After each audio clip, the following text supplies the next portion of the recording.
중동에서 생존하려면 도발해서는 안 되는 거대한 군사력이 있습니다. 지도자 없이 무력한 이란 정권은 그 치명적인 레드라인을 넘었습니다. 이란은 2026년 3월 4일 아침에 터키에 탄도미사일을 발사했습니다. 이 공격의 목표는 인시를릭의 나토 공군 기지나 크루직의 조기 경보 레이더 시스템이었을 가능성이 큽니다. 그러나 이 방패를 공격하려는 시도는 테헤란의 가장 큰 실수였습니다. 이란은 이미 키프로스의 영국 기지와 아랍에미리트의 프랑스 해군 기지를 공격하여 유럽을 경계 상태로 만들었습니다. 이제 나토의 두 번째로 큰 군대인 터키를 직접 공격하고 있습니다. 이것은 아마도 군사 역사상 가장 어리석은 움직임일 것입니다.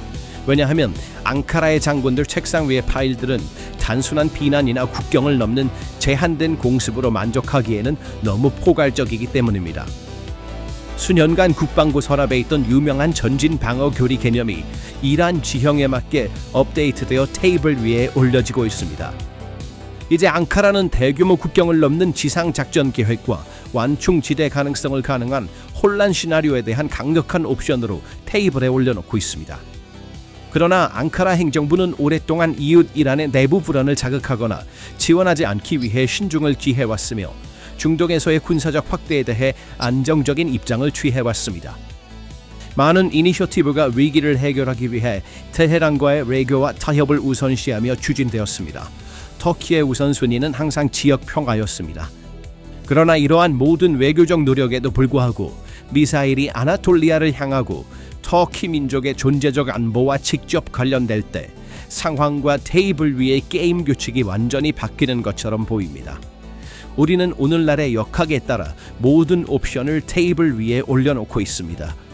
지상작전 옵션, 완충지대 구조, 나토 제5조 발동. 터키 당국의 공식 성명에 따르면 이 미사일은 이라크와 시리아를 통해 터키 국경으로 향하고 있었으며 몇 초 만에 탐지되어 공중에서 파괴되었고 그 잔해는 하타이에 떨어졌습니다. 터키의 대응은 신속하고 강력했습니다. 터키 당국은 이 행동을 존재적 위협으로 기록하고 보복권과 나토 제5조를 테이블에 올렸습니다. 미국 국방장관 헤그세스는 해당 회의에 대해 알고 있었지만 제5조에 따른 개입을 촉발할 것이라고 믿지 않으며 사실상 공을 완전히 앙카라에 넘겼다고 말했습니다. 터키, 그 요격이 정확히 어떻게 이루어졌는지에 대해서는 나중에 말씀드리겠습니다. 우리는 그 특정 교전에 대해 알고 있습니다만 제5조안 같은 것을 촉발할 것이라는 느낌은 없습니다. 아니요. 여기서 상황이 흥미로워집니다. 왜냐하면 터키의 움직임이 단순히 공중에서 끝나지 않을 것이기 때문입니다. 테헤란의 중앙정부가 무너지거나 나라가 혼란에 빠지면 터키는 국경에 새로운 시리아가 생기는 것을 허용하지 않을 것입니다. 워싱턴의 입장에 대한 대응으로 나토의 두 번째로 큰 군대가 국경에 새로운 시리아가 형성되거나 통제되지 않은 민병대가 아나톨리아로 침투하는 것을 허용하지 않을 것이라는 분석이 강화되고 있다.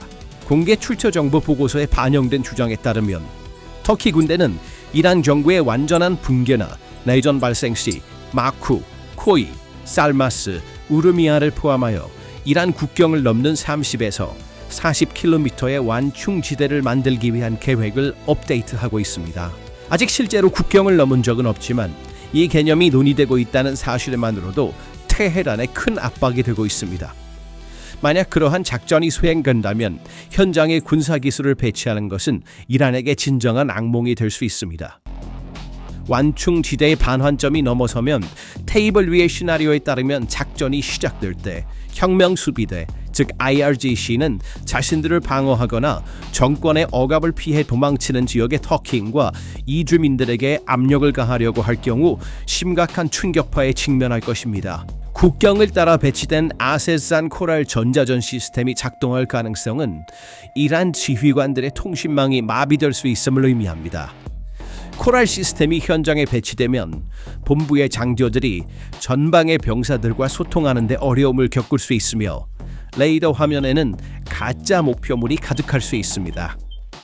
이는 적을 눈멀게 하고 그들 자신의 터전에서 눈먼 건투 선수로 만드는 것을 의미합니다. 곰은 그 자신의 동굴에서 체계적으로 눈이 멀 수 있습니다. 공중 우세를 잃을 위험이 있는 상황에서 그 물류 통로에 있는 이란 전초기지는 국경을 넘을 명령을 기다리고 있는 40km 사거리의 T-155 파티나 곡사포의 무방비 표적이 될 것입니다. 아킨지 무인 항공기와 바이락타르 TB3이 하늘에서 바바르 373 방공 시스템을 감시하는 동안 이란 군대의 구식 기술 자산은 파괴될 위험에 직면할 것입니다. 이 첨단 방어 개념이 시리아와 이라크에서 터키 군대에 의해 성공적으로 구현되어 이란 영토로 이전된다면 잠재적인 혼란 상황에서 정권의 잔당들이 터키 국경에 접근하기는 매우 어려울 것입니다. 포브스의 분석에 따르면 이에 대한 역사적 전례가 있으며 현재 앙카라의 손은 지정학적 테이블에서 상당히 강력해 보입니다. 정교한 시스템으로 공중에서 탄도미사일을 격추할 수 있지만 지상에서 발생하는 지정학적 지진을 막는 것은 그리 쉽지 않습니다. 터키가 이번 도발 이후 방어를 국경이 아닌 위협의 근원지에서 구축하는 것을 고려하는 것은 이 사건이 일시적인 군사적 반응이 아니라 주요한 목조르기 전략으로 발전할 수 있음을 시사합니다. 게다가 터키는 이 거대한 움직임 시나리오에서 혼자가 아닙니다. 카프카스에서 떠오르는 강국인 아제르바이잔은 200년 된 역사적 결산의 직전에 국경에서의 사건을 면밀히 주시하고 있습니다. 이란의 진정한 악몽은 하늘에서 쏟아질 수 있는 스마트 탄약이나 국경에 군사 완충 지대가 설치될 가능성이 아니라 그 자체의 지리 아래에 놓인 인구학적 단층선입니다. 그 탄도미사일을 발사함으로써 테헤란 정권은 중동에서 적대시해서는 안 될 두 국가 터키와 아제르바이잔을 자극했을지도 모릅니다. 이란 인구의 상당 부분, 약 3,500만에서 4천만 명이 남아제르바이잔인 투르크멘 그리고 튀르크어를 사용하는 카슈카인으로 구성되어 있다는 사실이 이 방정식에서 가장 중요한 점입니다. 정권의 붕괴 시나리오에서 이란 내의 이 거대한 민간 인구는 앙카라와 바쿠의 자연스러운 동맹이 될 가능성이 있습니다. 이 시나리오는 앙카라나 바쿠가 자극하고 싶어 하는 것이 아닙니다. 반대로 이는 정권이 붕괴할 경우 수백만 명의 동포와 민간인의 안전을 보장하기 위해 관리해야 할 대규모 인도적 및 지정학적 위기입니다. 이란 내 권력 공백이 심화되고 분열의 조짐이 나타나기 시작하면 터키와 아제르바이잔의 국경을 넘는 군사적 또는 외교적 개입 가능성이 남아제르바이잔의 테헤란으로부터의 분리 과정을 가속화할 수 있습니다. 그 미사일을 하타이로 발사함으로써 이란 정권은 이웃 국가를 공격했을 뿐만 아니라 자국 내 수백만 명의 사람들을 불안하게 만들었습니다. 이 엄청난 사회적 압박은 국내에서 정권의 기반을 흔들고 있습니다. 사람들은 이미 수년간의 경제 위기와 부패로 지쳐 있었습니다. 이제 외부 개입이나 완충 지대의 가능성이 거리에서 전례 없는 혼란을 초래할 수 있습니다. 이 인구 시한폭탄에 핀이 뽑혔음을 감지하고 당황한 사람 중 한 명은 망명 중인 왕세자 레자 팔라비였습니다. 2026년 3월 2일의 국가연설에서 그는 후제스탄, 쿠르디스탄, 남아제르바이잔주의 소수민족들에게 직접 연설했습니다. 팔라비는 다가오는 폭풍을 멈추자고 호소하며 차별은 끝날 것입니다. 세속 정부가 설립될 것입니다. 땅의 통합을 지켜주세요 라고 말했습니다. 당신은 이란의 역사적 및 문화적 직물의 불가분의 일부이며 항상 우리의 영토와 국가의 존엄과 명예를 지켜온 수호자들입니다. 저는 당신이 이 약속에 항상 굳건히 서 있을 것이라고 확신합니다. 우리는 이 정권의 몰락의 문턱에 서 있습니다. 팔라비의 당황한 상태는 이유가 없는 것이 아닙니다. 그도 정권이 권위를 잃어가면서 터키와 아제르바이잔이 보호를 위한 국경 간 개입을 시작하면 이란이 현재 국경을 유지하는 것은 기적이 필요할 것임을 보고 있습니다. 터키가 서부 국경을 철의 장막처럼 닫으려는 계획을 검토하는 동안 북쪽에서는 아제르바이잔 군대도 역사적 기회를 잡기 위해 경계를 강화하고 있습니다. 바쿠에게 이 순간은 단순한 국경 보안 문제로 보이지 않습니다. 이는 아라스 강에 의해 분단된 민족의 역사적 재통합의 꿈을 자극합니다. 수년 동안 이란 정권은 카라바흐 문제에서 예레반 편을 들고 아제르바이잔 국경에서 군사훈련을 실시하며 바쿠에 메시지를 보내고 있습니다. 하지만 이제 바람이 바뀔지도 모릅니다. 터키 군대가 서쪽에서 이란 영토로 진입하는 시나리오가 테이블에 올라오면서 아제르바이잔의 전설적인 야시마 특수부대와 첨단 드론 군대는 아라스 강 남쪽의 전개에 무관심하지 않을 것입니다. 이중 압박의 가능성만으로도 이미 어려움을 겪고 있는 이란 경제에 큰 부담이 되고 있습니다. 이란 경제는 몇 달 동안 무거운 제재로 인해 압박을 받고 있습니다. 연료 위기가 발생하고 있으며 거리에서는 시민 불안이 관찰되고 있습니다. 생존과 무역 재개를 위한 국가의 생명선 중 하나는 서쪽의 터키와 북쪽의 아제르바이잔과의 국경 교차점이었습니다. 앙카라와 바쿠가 교통로, 상업 경로, 국경을 폐쇄하기로 결정한다면 테헤란의 새로운 지도부는 경제를 관리하는 데 어려움을 겪을 것입니다.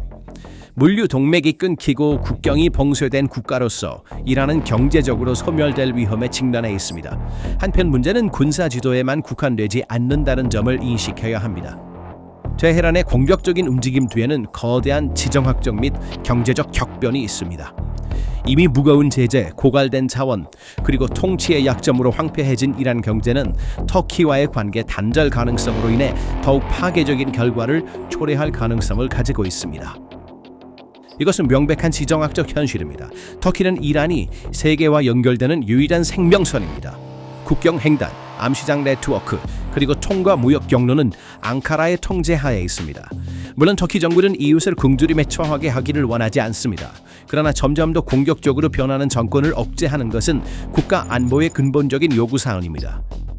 앙카라가 군사 옵션에 경제적 보복을 추가하고 상업적 흐름을 차단하면 이란의 취약한 무역 경로는 즉시 중단되어 거대한 도미노 효과를 촉발할 것입니다.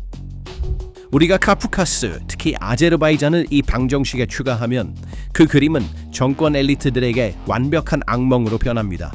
바쿠가 북부 국경을 봉쇄하여 이 고립을 지지한다면 이는 테헤란에게 군사적 패배보다 더 심각한 경제적 질식이 될 것입니다. 이 구조는 수출과 수입이 말라버리면서 이미 인플레이션과 실업으로 고통받고 있는 거리의 시민 불안을 통제할 수 없는 혼란의 물결로 바꿀 것입니다. 그래서 그들이 아무리 비공개로 새로운 지도자를 선택하더라도 현장의 냉혹한 현실은 변하지 않을 것입니다. 국가 재정이 바닥나고 트럭이 더 이상 세관을 통과하지 않으면 정치적 권위는 사라집니다. 터키와 아제르바이잔이 국경을 닫으면 정권은 되돌릴 수 없는 붕괴 과정에 들어갈 것입니다. 발사된 탄도미사일이 터키 국경을 넘지 않고 이란의 경제 중심부를 강타한 것으로 보입니다. 이 사건을 더 높은 관점, 즉 큰 전략적 체스판에서 살펴봅시다. 나타나는 그림은 일상적인 국경 긴장이라기보다는 체계적 위기에 빠진 거대한 국가기구의 허우적거림입니다. 터키를 향해 발사된 미사일은 대북의 힘을 과시하는 것이 아닙니다. 이는 깊은 무력감과 내부 붕괴의 외적 표현입니다. 혁명 수비대와 정교군 아르테시 간의 악명 높은 경쟁과 위기의 대가를 누가 치를 것인가에 대한 논쟁이 결합되어 이는 나라 안에서 교묘한 반란과 불복종의 물결로 변할 가능성이 있습니다. 바로 이 지점에서 우리가 방금 논의한 군사적 움직임과 경제적 압박이 수렴하고 진정한 전략적 체크메이트가 나타납니다. 터키가 이란 내 30에서 40km 선을 따라 테이블 위에 두고 있는 완충지대 계획은 단순한 물리적 국경 보안 이상의 것입니다. 이는 이란의 방어 교리를 정면으로 타격하는 심리적 충격입니다. 수십 년 동안 시리아, 예멘에서 대리군을 통해 전쟁을 자국 국경에서 멀리 떨어뜨려 놓았다고 자부해온 테헤란 정권은 이제 그 유명한 국경 안보 신화가 무너지는 것을 목격하고 있습니다. 처음으로 전쟁의 위험이 자국의 집과 도시로 매우 가깝게 다가오고 있습니다. 군사배럴이 지평선에 나타나고 경제적 질식감이 들기 시작하면 사람들과 정권 사이에 암묵적인 계약이 무너집니다. 우리가 외부의 적으로부터 당신을 보호하고 있다는 약속은 그 거대한 군사 위기가 문 앞에 닥쳤을 때 산산조각이 납니다. 지역 네트워크를 통해 퍼지는 공황의 물결, 기본 식량을 구하려는 급박함, 거리에서 드러나는 불안감이 정부를 해결할 수 없는 혼란으로 끌어들이고 있습니다. 외교 전선에서 이란은 완전히 스스로를 궁지에 몰아넣었습니다. 이전에 키프루스와 아랍에미리트의 기지를 공격한 후 나토 회원국에 대한 직접적인 공격은 테헤란을 훨씬 더 고립된 위치로 몰아넣었습니다. 미국이 제5조항에 따라 신중한 태도를 유지하더라도 말입니다. 중앙아시아의 동맹국들이 조용히 거리를 두고 있는 가운데 러시아와 중국은 자신들의 전쟁과 경제 문제에 몰두하고 있어 붕괴하는 이란을 보호할 가능성이 낮습니다. 이러한 군사적, 경제적, 외교적 압박이 모두 겹치면서 이란은 매우 심각한 위협에 직면해 있습니다. 이러한 사건들은 지역 방정식이 사회학적, 지정학적으로 고통스럽게 다시 쓰여질 것임을 시사합니다. 결론적으로 2026년 3월 4일에 터키를 향해 발사된 탄도미사일은 단순한 무력 과시가 아니라 지역의 현상 유지를 흔드는 주요 전략적 실수로 해석될 수 있습니다. 테헤란 정권은 국내에서 국민의 신뢰를 잃을 위험에 직면하면서 하늘에서 억제력의 한계를 보았습니다. 이제 중동과 코카소스의 강력한 군대에 맞서 국경에서 고도의 경계태세를 유지하며 자신의 미래를 위험에 빠뜨리고 있습니다. 터키의 지상 완충지대에 대한 단호한 준비, 북쪽 아제르바이잔으로부터 느껴지는 역사적 압박, 그리고 파훌라비의 분열에 대한 우려가 화면에 반영되어 주목할 만한 그림을 제시합니다. 우리가 알고 있는 이란의 지도와 그 영향권은 심각한 붕괴 위험에 직면해 시험받고 있습니다. 그 미사일이 만든 불길은 정치적 경계뿐만 아니라 수색이 된 교리도 녹일 수 있습니다. 탄도미사일이 목표물이 아닌 자신의 지정학적 심장을 타격한 것처럼 보입니다. 이 문제에 대해 어떻게 생각하십니까? 댓글로 의견을 공유해 주세요. PPR 글로벌의 특별 분석에 대해 계속 정보를 얻으려면 저희 채널을 구독하시고 알림을 켜는 것을 잊지 마세요.